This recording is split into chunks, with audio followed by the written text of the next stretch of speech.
अस्सलामुअलैकुम गाइस, क्या हाल है। उम्मीद है सब ठीक ठाक होंगे, खैरियत से होंगे। आप देख रहे हैं सादी रिएक्ट यूट्यूब चैनल और मेरा नाम है सरदार साद।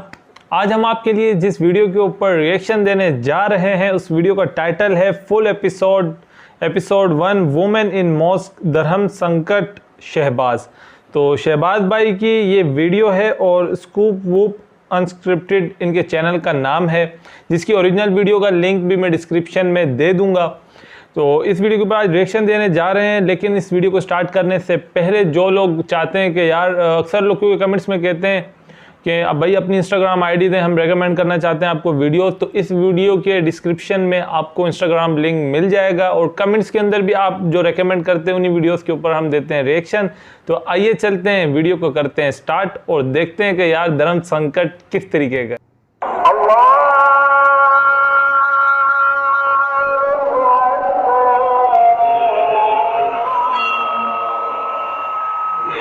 दुनिया में 4000 से भी ज्यादा धर्म है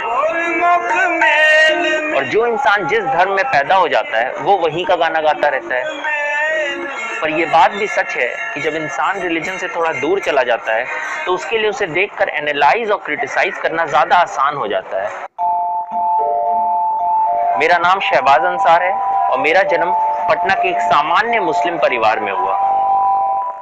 घर पर जगह कम थी क्योंकि हम लोग सब जॉइंट फैमिली में रहा करते थे, इसीलिए कहीं टीनेज ढलने के बाद जाकर अपना कमरा और सोचने का वक्त मिला तो विचार नास्तिक हो गए। मुझे याद है कि बचपन में ईद बकरीद वगैरह पे हम सब तैयार होकर मस्जिद जाते थे नमाज पढ़ने के लिए, पर वहाँ मुझे कभी भी कोई औरत नहीं दिखी, वहाँ सिर्फ मर्द ही मर्द होते थे। पर इसमें एक और इंटरेस्टिंग बात भी थी कि जब मेरी बात अपने यूके, यूएस या सऊदी में रहने वाले कजन से होती थी तो वो लोग बताते थे कि भाई उनके देश में तो महिलाएं आती हैं मस्जिद में नमाज पढ़ने के लिए। तो अब जब मैं एक जर्नलिस्ट बन गया हूँ तो मुझे लगता है कि ये बात पता लगाकर लोगों को बतानी चाहिए कि यहाँ की मस्जिदों में ऐसा क्यों नहीं होता है, हिंदुस्तान की मस्जिदों में औरतें क्यों नहीं आती हैं नमाज पढ़ने के लिए। और ये सवाल आपको लिबरल लोगों से ज़्यादा राइट विंग वाले पूछते हुए दिख जाएंगे, और उनका मकसद कोई रिफॉर्म वगैरह का नहीं होता, वो बस एक साइड के सेक्सिज्म को दूसरे साइड के सेक्सिज्म से जस्टिफाई कर रहे होते हैं। इन सब चीज़ों से दूर मैं इस बात की वजह पता लगाने के लिए दिल्ली में अपने आसपास की मस्जिदों में गया और वहाँ मौलाना और इमामों से बात की। मैं हरियाणा से रहने वाला हूँ और दिल्ली के अंदर मैंने तालीम हासिल की जामा मस्जिद फतेहपुरी। मैं 15 साल से मैं मस्जिद में मुलाजिम हूँ, यानी मौजिन हूँ जी। मैं यहाँ इमाम हूँ। मेरा नाम नबी अहमद है, मैं यहाँ इस मस्जिद में मौजिन हूँ। कलाम पाक को मुकम्मल हमने पढ़ा है।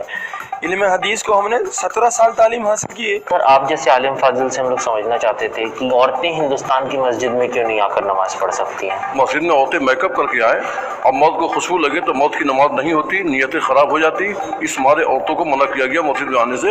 औरतें घरों में इबादत किया करें। औरत का माना ही पर्दा है और औरत को पर्दे के अंदर ही रहना चाहिए। यहाँ तक कि अगर औरत मर्द के सामने से नमाज की हालत में निकल भी जाए तो नमाज टूट जाएगी, फिर से पढ़नी पड़ेगी, फिर से पढ़नी पड़ेगी। अगर कोई काला कुत्ता निकल जाए तब भी नमाज टूट जाएगी, अगर गधा निकल जाए तब भी नमाज टूट जाएगी। काला कुत्ता बताया आपने, गधा और औरत, ये चीजें कुरान में कहाँ पे लिखी हुई हैं? बहुत जिक्र के कुरान शरीफ के अंदर औरतों के बारे में तो पूरी एक सूरत नाजिल हुई है, सूरत निसा है। सूरह निसा में ये कहाँ पे लिखा हुआ है कि औरतें जो है मस्जिद के अंदर आकर नमाज नहीं पढ़ सकती हैं? देखिए, मस्जिद जब भी मुझे फिलहाल इस आयत को याद नहीं मुझे, बाकी अगर पहले आप बताते मैं इसकी तैयारी भी करते इस चीज़ के बारे में। जी, आप रेफर भी कर सकते हैं, मतलब बुक देख के आप रेफर कर सकते हैं अगर आप चाहें तो। अब तो उसमें काफ़ी टाइम भी लगेगा, तो तफसीर में उसको देखना पड़ेगा उसको। तो हमारे बराबर अगर औरत अगर खड़ी है तो हमारा कभी उसकी तरफ दिल माइल ना हो जाए। शैतान तो कभी भी बहका सकता है। तो शैतान तो सर रोड पे ही बहका सकता है, फिर तो किसी को भी इंसान छोड़ देगा। गाँव की कहावत है, नंगी को देख कर तो सबका दिल करता है। यानी जब औरत को देखेगा उसकी तरफ नजर भी जाएगी, ख्याल भी जाएगा। अगर नजर गई तो भाई दिल कर जाएगा, दिल तवज्जो करेगा। तो इस दिल को संभालने की कोई दवा नहीं है। मर्द का दिल बड़ा खतरनाक होता है, बहुत ज़्यादा खतरनाक होता है। जब मर्द को धक्कम धुक्की होती है तो मर्द के जिस्म में गर्माहट आ ही जाती है, जी चाहता कि इससे हम ये काम कर बैठे। मतलब मेन विल बी मेन। अब उसके बारे में क्या बताऊँ। कुछ लोग बड़ा अनप्रैक्टिकल बात करते हैं, वो कहते हैं कि भाई औरतों को मस्जिद में आने दो और जो लोग उनके साथ छेड़खानी करें उनके ऊपर एक्शन लिया जाए। अगर औरतें सामने न आए और औरतें बाजार में न जाए और औरतें गलत कपड़ा पहन के सामने न निकले तो ये देखने वाले छेड़ने वाले कम हो जाएंगे। आज ये बुर्का भी पहनती है, ऐसे बिल्कुल चुस्त पहनता है बुर्का भी। तो बुर्का भी टाइट नहीं होना बिल्कुल चाहिए। टाइट नहीं होनी चाहिए। औरतों की चीज के ऊपर भी ध्यान देनी चाहिए, हम क्या कर रहे हैं। आपने लगता है बहुत गौर से देखा है मतलब बुर्का वगैरह। नहीं, अब रास्ते आदमी चलेगा तो फिर नजर से देखा ही जाएगा। तो आंखों से बच नहीं पाता है ये सब नजारा। असल गुनाह आँख से ही होती है, आँख से भी जिना होता है। अगर आपके घर की औरतें बोलती हैं कि मैं जाना चाहती हूँ आज नमाज पढ़ने, तो आप अलाउ करेंगे? नहीं करेंगे अलाउ। किसी मामले को समझाने के लिए टीवी वाले नाटकीय रूपांतर करते हैं, आपने देखा है? नहीं नहीं, मैं टीवी नहीं देखता हूँ।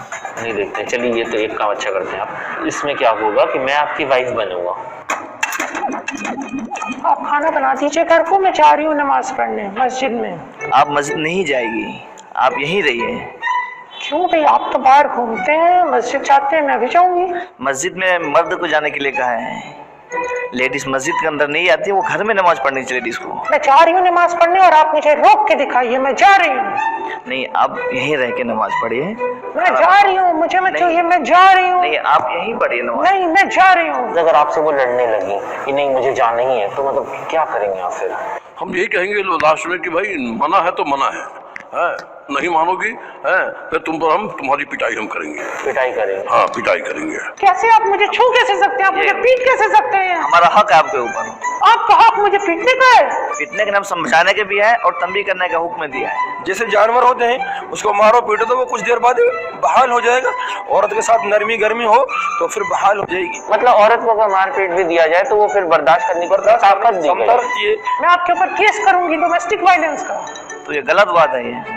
अच्छा, डोमेस्टिक वायलेंस का केस करना गलत है और आप मुझे पीटोगे, ये गलत नहीं है? लेडीज के लिए भी कानून है कि आप घर में रहिए, आप घर में खाना बनाइए, घर में रहिए आप।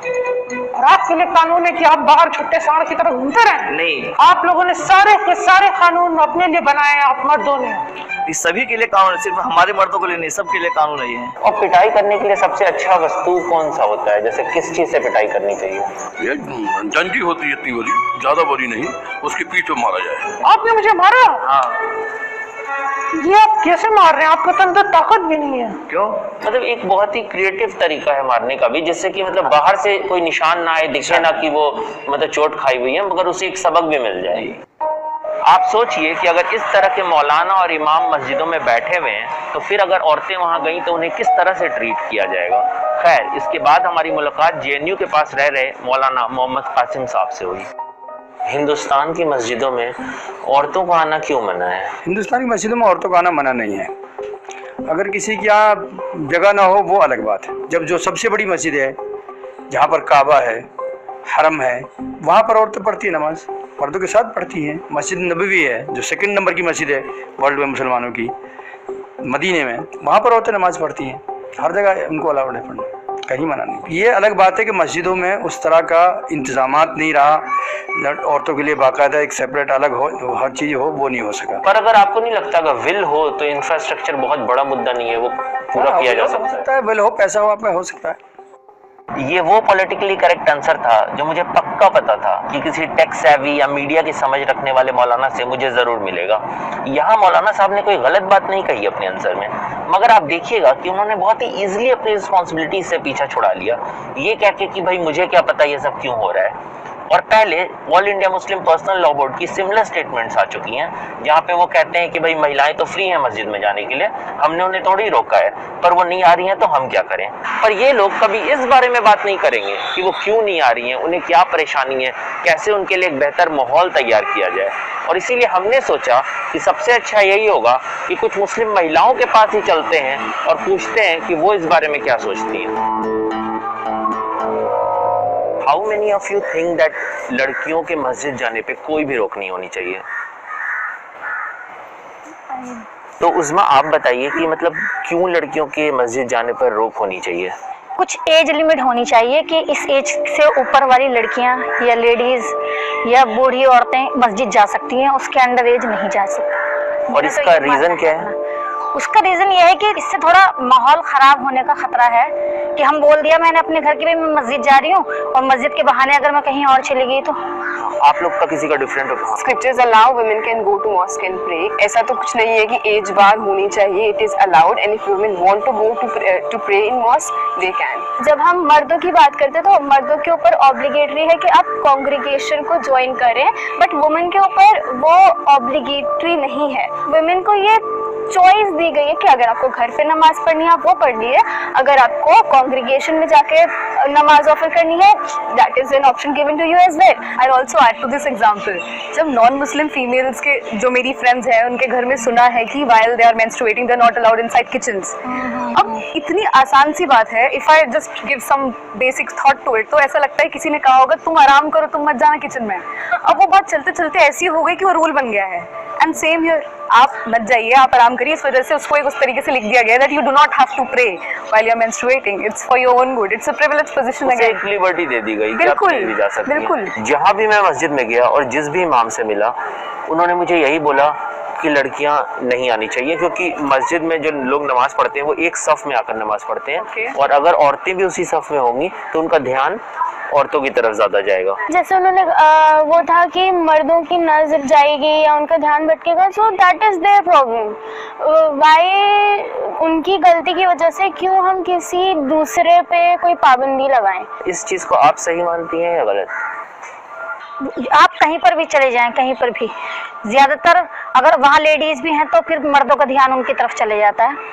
I think that then the issue is with the men, not with the women. ये मेन पॉइंट है. अगर मेरे पॉइंट ऑफ व्यू से भी देखा जाए ना कि आप जिस जगह से आए हैं वो एक पढ़ा लिखी मतलब हाई सोसाइटी कह लीजिए एक तरह से, कि कोई पाबंदी नहीं है कहीं आने जाने पर, लेकिन सोसाइटीज़ ऐसी भी हैं जहाँ पर लेडीज़ पर बहुत ज़्यादा पाबंदी है. जैसे कि मैं भजनपुरा से आई हूँ, मेरे 3 बच्चे हैं माशाल्लाह से. मैंने अपने बच्चों को रात ही बता दिया था कि बेटा मुझे सुबह कहीं जाना है, तो वो हमारी सास वास आई, हम जॉइंट फैमिली में रहते हैं. अरे ऐसे ठीक नहीं है उज़मा तुम्हारा अकेले जाना, और कौन है, तो मैंने आपका वो व्हाट्सएप पर फोटो था, मैंने कहा ये हैं वो सर, और इनसे बातचीत. अरे ऐसा माहौल नहीं है जाने का बाहर. फिर उन्होंने मेरे हस्बैंड से भी फ़ोन पर बात की. तो सभी के मुताबिक सभी का नज़रिया सोचना हमें पड़ेगा. तो मैं आपके सामने वो नज़रिया रख रही हूँ, जो इन चारों ने आपके सामने नज़रिया रखा ना वो कुछ और भारत है, और जो मैंने आपके सामने नज़रिया रखा वो कुछ और भारत है. उस भारत को कन्विंस करना बड़ा मुश्किल है. लेकिन ये जो भारत हमारा है, जो आपने हम चारों को बोला, वो एक्चुअली फ्यूचर है. अगर हम ये चेंज अभी से नहीं लाएंगे तो फिर हमारे आगे आने वाली प्रोजेनी को भी यही डिबेट करनी पड़ेगी कुछ साल बाद. लेकिन मैं आपका पॉइंट समझ रही हूँ कि एज ग्रुप यहाँ पे मैटर करते हैं. हमारी मम्मा दादी वो ऐसे माहौल में रही हैं जहाँ पे ये इतना एक्सेप्टिंग नहीं रहा है, उनके लिए बड़ा नया है. उनको भी अगर मैं अपनी मम्मी से बोलूँ कि आप मस्जिद में जाएंगी नमाज पढ़ेंगी, शी वुड बी रिलक्टेंट कि I don't think I am comfortable doing that, क्योंकि मैंने पूरी जिंदगी ये नहीं करा. हाँ, एक पॉइंट ये भी है देखा जाए तो. अब आप लोग में से कोई भी मस्जिद जाने की कोशिश करेगा क्या? I तो visit. I asked my sister yesterday. बिल्कुल मैं कोशिश करके देखूंगी, बिल्कुल इंशाल्लाह. लेकिन मुझे पक्का पता है, और मैं वीडियो भी बनाकर सेंड करूंगी आपको कि मुझे अंदर नहीं जाने दिया चक्कर. नहीं, वो आपके लिए वीडियो हम ही लेते आएंगे. ऐसे कई हिंदू राइट विंग ऑर्गेनाइजेशंस हैं जिन्होंने सुप्रीम कोर्ट में PIL फाइल की हुई है कि भाई मुस्लिम महिलाएं मस्जिद में क्यों नहीं जा सकती हैं. पर ये आप भी जानते हो और मैं भी जानता हूँ कि उनका जो मकसद है वो रिफॉर्म नहीं है, वो एक बदले की भावना से की गई PIL है. पर मुझे लगता है कि रिफॉर्म अगर कहीं से आएगा तो वो कम्युनिटी के अंदर से ही आएगा. पर इसके लिए ज़रूरी है कि कम्युनिटी के अंदर के लोग अपनी कमियों को देखें, समझें और उसके बारे में खुलकर बात करें. तभी हम एक बेहतर समाज, एक इक्वल समाज की तरफ आगे बढ़ पाएंगे. गाइस, ये थी इनकी वीडियो. यार अगर इस वीडियो की बात की जाए, शुरू में जो इन्होंने इंटरव्यू किया वो कुछ मस्जिद के इमाम थे और कुछ मस्जिद के मुअज्जिन थे. मुअज्जिन वो लोग होते हैं जो लोग मतलब नहीं जानते, उनकी इन्फॉर्मेशन के लिए बता रहा हूँ. मस्जिद में मौलाना जो है, जो आलिम है, वो एक मदरसे का पढ़ा हुआ ऑथेंटिक बंदा होता है जिसने 8 साल 10 साल लगा के दौरा हदीस किया होता है. मतलब जो कि एक, जिसे आप कह सकते हैं कि जैसे हिंदुओं में पंडित होता है जिसने तालीम हासिल की, संस्कृत को पढ़ा है, किताब को पढ़ा है, समझा है, मसले मसाइल संस्कृत के मुताबिक लोगों को बताते इस तरीके से। जो मौलाना है वो कुरान के मुतालिक, हदीस के मुतालिक लोगों को इन्फॉर्मेशन देते हैं। दूसरे जो होते हैं वो होते हैं मुअज्जिन। अच्छा, मुअज्जिन क्या होता है? मुअज्जिन ये ऐसे लोग होते हैं जो कि मस्जिद की खिदमत के लिए रखे जाते हैं 7, 8, 10, 12, 14, 20 हज़ार रुपये के एवज़, जो कि अजान जिनका काम होता है 5 वक्त वो अजान देंगे। इमाम नहीं होंगे, वो नमाज नहीं पढ़ाएंगे, वो सिर्फ अजान देंगे और मस्जिद की खिदमत करेंगे। सफाई का काम हो गया, कोई मेंटेनेंस का काम हो रहा है या कोई सेवरेज का काम हो रहा है, मस्जिद के अंदर के जो मामलात होते हैं, काम वगैरह की देखभाल, वो मुअज्जिन का काम होता है। कुछ मुअज्जिन थे और कुछ मौलाना थे जिनसे इन्होंने इंटरव्यू लिया। देखें, इस्लाम में ये कहीं भी नहीं लिखा हुआ, और किसी भी आप ऑथेंटिक पढ़े लिखे इल्मी बंदे से अगर आप पूछेंगे कि औरत का मस्जिद में जाना इस्लाम में मना है क्या नमाज़ पढ़ना, बिल्कुल नहीं है, कहीं भी नहीं है। हत्ता कि आप ये देखें, जब मुसलमान हज करने के लिए जाते हैं बैतुल्लाह शरीफ में, मक्का में, मदीना में, तो औरतें और मर्द एक साथ होते हैं। ठीक है, देखें, आप अगर बात करते हैं कि भाई औरतों को जाना मना है, क्या आप उनसे ज़्यादा पक्के मुसलमान हैं या आपका ईमान ज़्यादा कामिल है वहाँ के लोगों से? बात यह है कि हमारा एक माशरा है, हमारी एक जो सकाफ़त है, हमारे पाकिस्तान, इंडिया, बांग्लादेश, यहाँ की थोड़ी सी मुख्तलिफ है, यहाँ की सकाफ़त मुख्तलिफ है। हत्ता कि इन लोगों ने, यहाँ के लोगों ने इस्लाम को अडॉप्ट जब किया, लेकिन अब उस लेवल तक जाने में इनको बड़ा टाइम लगेगा कि जहाँ पे ये अपनी लेडीज़ को मस्जिद में जाने की इजाज़त दें। और कई मसाजिद हर कंट्री में, मैं समझता हूँ इंडिया में भी होंगी, पाकिस्तान में भी हैं और बांग्लादेश में भी होंगी लाजमी सी, जिनमें लेडीज़ जाती हैं नमाज़ पढ़ने के लिए। उनके लिए अलग से एक, जैसे मर्दों का एक खाना होता है, एक सेक्शन बना दिया जाता है, एक औरतों का बना दिया जाता है, जहाँ पे औरतें उसी सफ़ में, मतलब बीच में बैरियर होता है, दीवार होती है, इस साइड औरतें, इस साइड मर्द, दोनों नमाज अपनी अपनी परफॉर्म कर सकते हैं। जहाँ तक बात थी इन मौलवियों की और जो मुअज्जिन थे उनकी, बात ये थी कि यार औरतें जब सामने आती हैं तो इंसान की जो है वो शहवत आ जाती है बंदे पे, उसका ध्यान इधर उधर चला जाता है और इंसान के ख्याल, मतलब गंदे ख्यालात भी इंसान के जहन में आते हैं। जिस तरीके से इन्होंने बात की, तो इसमें मैं ये कहना चाहूँगा कि अगर आप अल्लाह के सामने खड़े हुए, आप माशाल्लाह नमाज़ पढ़ने एक पाक जगह पे खड़े हुए, अल्लाह से रुजू कर रहे हैं, अल्लाह के सामने आप खड़े हुए सजदा रेज़ हो रहे हैं, तो उसमें आपका ध्यान औरत की तरफ क्यों जा रहा है भाई? मतलब फिर तो आपका ईमान मजबूत नहीं है। अगर आपका नमाज के टाइम भी साथ वाली खड़ी हुई एक औरत के ऊपर जा रहा है, तो फिर आप खड़े किसके आगे हैं? फिर तो आप मतलब नमाज में नहीं खड़े हुए, आप अपनी दुकान में खड़े हुए, जहाँ का आप नमाज में खड़े होकर हिसाब किताब कर रहे हैं, यार फ़लाने को इतने पैसे देने, फ़लाने से इतने पैसे लेने, और आप दुनिया के मामलात देख रहे हैं। नमाज का मतलब भी यही होता है कि यार आप बिल्कुल अल्लाह की तरफ रुजू करें, और अल्लाह से, जैसे कहते हैं नमाज इस तरह पढ़नी चाहिए कि जैसे आप सोच रहे हैं कि इस तरह सोच के पढ़नी चाहिए कि जिस तरह अल्लाह आपको देख रहे हैं और आप अल्लाह को देख रहे हैं, और वो सामने। नमाज का मकसद जो होता है वो इंसान का अल्लाह से बात करने का होता है। ये नहीं होता कि यार आप जो है आपका ध्यान इस तरफ जा रहा है, उस तरफ जा रहा है, लेडीज़ के ऊपर जा रहा है, या फिर उनके ऊपर किसी तरीके से पाबंदी है। इस्लाम में भी सख्ती से इस चीज़ को मना किया गया है कि लेडीज़ को मना ना किया जाए मस्जिद में आने से। इस्लाम ये नहीं कहता कि लेडीज़ को पाबंदी लगाई जाए, बल्कि इस्लाम सख्ती से ये कहता है, हदीस में मौजूद है। अगर कुछ भाई लोग रेफरेंस मांगेंगे तो मैं उस हदीस का रेफरेंस भी आपको दे दूँगा। उस हदीस में वाज़े तौर पे आता है कि जिसकी तशरीह और मफ़हूम ये है, तशरीह और मफ़हूम से ये मुराद होता है कि उसका खुलासा ये है कि जिसमें कहा गया कि भाई औरतों को मस्जिद में आने से मना मत करो। तो ये कह रहे हैं कि भाई मस्जिद में आने से ये हो जाएगा, वो हो जाएगा। देखिए, हीले बहाने करना एक फजूल चीज़ है। इस्लाम को भी आजकल इंसान ने अपने मुताबिक डाल लिया है। जो चाहता है वो कहता है भाई मेरा ही इस्लाम है, मैं ही सबसे बड़ा जो हूँ ना, इसका बड़ा दाई हूँ, तर्जुमान हूँ। अब बहुत सारे लोग शायद जो मेरी वीडियो को देखेंगे वो समझेंगे यार ये जो बंदा खुद बात करे ये भी कोई बहुत बड़ा जो है ना फिलोसफर होगा, कोई बहुत बड़ा दीन को जानने वाला होगा। मैंने आपको पिछली वीडियो में भी बताया कि मैं कोई भाई मदरसे का पढ़ा हुआ आलिम नहीं हूँ, मैं कोई मदारिस से मेरा कोई ताल्लुक़ वास्ता नहीं है। हाँ, कुरान हर मुसलमान पढ़ता है, मैंने भी पढ़ा है अरबी में, ठीक है। तर्जुमा मुझे नहीं आता, ठीक हो गया। बहुत सारे लोग हैं जिनका शौक़ होता है वो तर्जुमे से पढ़ते हैं, तशरीह करते हैं, जिनकी मतलब उस तरफ ज़्यादा रुझान होता है, ठीक हो गया।